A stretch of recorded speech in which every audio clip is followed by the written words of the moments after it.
Assalamualaikum warahmatullahi wabarakatuh. Kali ini kita akan membahas Intan Pariwara kelas 10 bab Palante bagian penilaian harian part 1 nomor 1 sampai dengan nomor 10. Mari kita simak bersama-sama.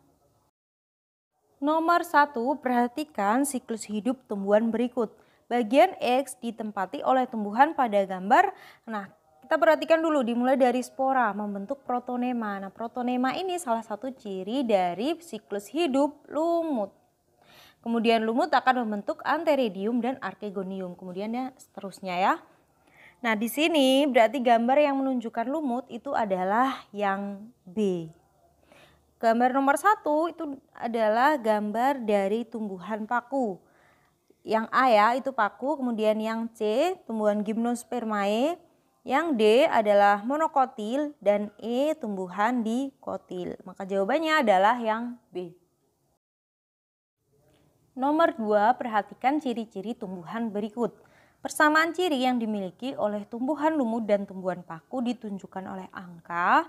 Nah, jadi ciri yang dimiliki lumut dan paku, yang pertama keduanya sama-sama mengalami metagenesis atau pergantian keturunan dari fase sporofit ke fase gametofit atau sebaliknya. Yang kedua mempunyai klorofil sehingga bisa fotosintesis. Yang ketiga bereproduksi secara vegetatif menggunakan spora. Dan yang keempat merupakan organisme fotoautotrof. Nah, karena dia bisa fotosintesis ya. Maka jawabannya di sini adalah yang nomor 1, 3 dan juga 5. C. Nomor 3, Polytrichum sp merupakan contoh spesies Bryopsida yang dikelompokkan ke dalam tumbuhan lumut berumah satu karena jadi Bryopsida itu adalah lumut daun. Kenapa dia disebut dengan berumah satu? Karena antheridium dan juga archegonium tumbuh dalam satu gametofit. Jadi reproduksi jantan dan juga betinanya ada di dalam satu gametofit. Maka jawabannya adalah yang E. Nomor 4, perhatikan beberapa jenis tumbuhan paku berikut. Jenis tumbuhan paku yang hidup di daerah perairan terdapat pada angka. Jadi tumbuhan paku itu bisa hidup di beberapa jenis tempat. Yang pertama ada di perairan. Kemudian bisa juga di tumbuhan lain atau menempel pada tumbuhan lain yang disebut dengan epifit. Ada juga yang bisa hidup di tanah. Nah, contoh tumbuhan paku yang hidup di perairan itu adalah Salvinia dan juga Azolla pinnata. Sedangkan untuk yang nomor 1 dan 2, Platycerium dan Asplenium itu hidupnya dia epifit menempel pada tumbuhan lain. Dan untuk Pteris dia hidupnya ada di tanah. Maka jawabannya di sini adalah 3 dan 4. D. Nomor 5, persamaan ciri yang dimiliki oleh Equisetum sp dan juga Rhinia elegans adalah Equisetum dan juga Rhinia itu termasuk ke dalam kelas Equisetinae. Persamaan cirinya yang pertama, batangnya berongga. Kemudian cabangnya berkarang pada buku-buku batang. Daunnya berbentuk sisik dan juga sporangiumnya terletak di ujung batang atau cabang batang. Maka di sini jawaban yang paling tepat adalah yang A, batang berongga dan daunnya berbentuk sisik. Nomor 6, saat berjalan-jalan di pinggir sungai, Dian menemukan beberapa jenis tumbuhan seperti pada gambar. Selanjutnya, Dian mengelompokkan ketiga jenis tumbuhan tersebut ke dalam kelompok yang sama berdasarkan persamaan cirinya. Persamaan ciri dari ketiga tumbuhan tersebut adalah, jadi tumbuhan yang ada di gambar secara berurutan itu adalah paku ekor merak, kemudian suplir, dan juga paku tanduk rusa. Nah, ketiganya itu termasuk ke dalam kelompok paku-pakuan ya atau Pteridophyta.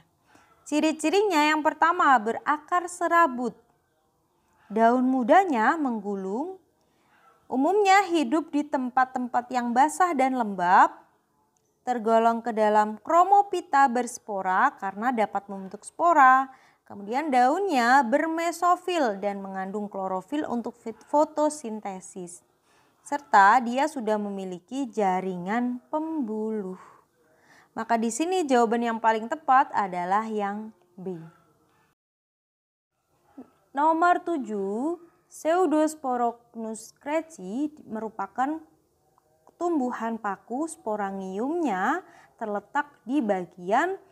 Jadi kita diminta untuk mengetahui nih kira-kira tumbuhan ini sporangiumnya ada di sebelah mana. Jadi tumbuhan di atas itu sporanya berada di buku-buku cabang, yaitu di bagian ketiak daun atau sinangium. Maka jawabannya adalah yang A. Nomor 8, perhatikan siklus hidup tumbuhan berikut.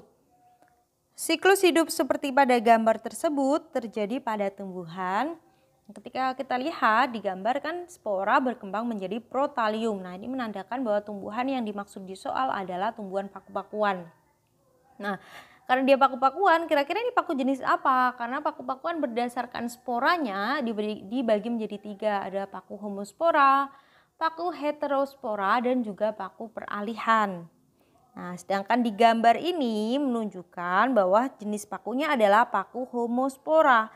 Kenapa? Karena hanya menghasilkan satu jenis spora yang bentuk dan ukurannya sama. Bisa kita lihat di sini tulisan sporanya hanya ada satu.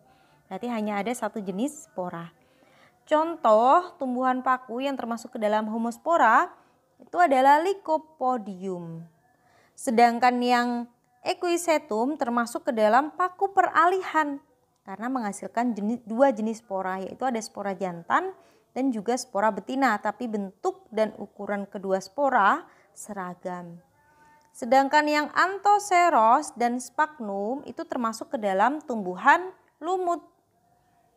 Lalu Selaginella itu termasuk ke dalam tumbuhan paku, tapi dia paku heterospora karena memiliki mikrospora dan juga makrospora. Ingat ya, mikrospora itu untuk individu jantan, sedangkan makrospora untuk individu betina. Maka di sini jawabannya adalah yang B. Nomor 9, metagenesis pada tumbuhan paku didominasi oleh fase. Ingat ya, metagenesis itu adalah pergiliran keturunan dari fase gametofit ke fase sporofit atau bisa juga sebaliknya. Nah, yang mengalami metagenesis itu adalah tumbuhan lumut dan tumbuhan paku. Nah, untuk tumbuhan paku, fase yang dominan adalah fase sporofit karena pada fase itu dihasilkan tumbuhan paku. Selain menghasilkan spora juga ada fase tumbuhan pakunya di sana. Sedangkan yang untuk lumut, fase yang dominan adalah fase gametofit. Tentunya menghasilkan gamet ya kalau gametofit. Tapi di fase itu juga ada fase saat menghasilkan tumbuhan lumutnya. Jadi ketika lumut dominan gametofit, sedangkan paku yang dominan adalah sporofit. Ingat-ingat ya. Jadi di sini jawabannya adalah yang C. Nomor 10, saat berjalan-jalan ke daerah pegunungan, Ahmad menjumpai banyak tumbuhan yang memiliki daun seperti jarum, mempunyai alat perkembangbiakan berbentuk kerucut, dan memiliki batang besar berkayu. Berdasarkan ciri-cirinya, tumbuhan yang dijumpai Ahmad tersebut termasuk ke dalam kelas. Nah, jadi yang dimaksud oleh Ahmad adalah tumbuhan dari kelas Coniferinae. Yang ciri-cirinya nih, yang pertama, daunnya berbentuk seperti jarum.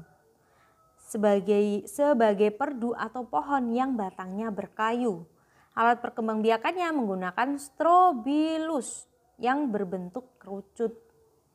Serbuk sari pada strobilus jantan dan biji pada strobilus betina. Selalu tumbuh hijau sepanjang tahun sehingga disebut dengan tumbuhan evergreen. Maka jawabannya adalah yang C. Sekian pembahasan kita kali ini, semoga bermanfaat. Untuk yang nomor 11 sampai dengan 20 kita lanjutkan di part berikutnya. Terima kasih. Wassalamualaikum warahmatullahi wabarakatuh.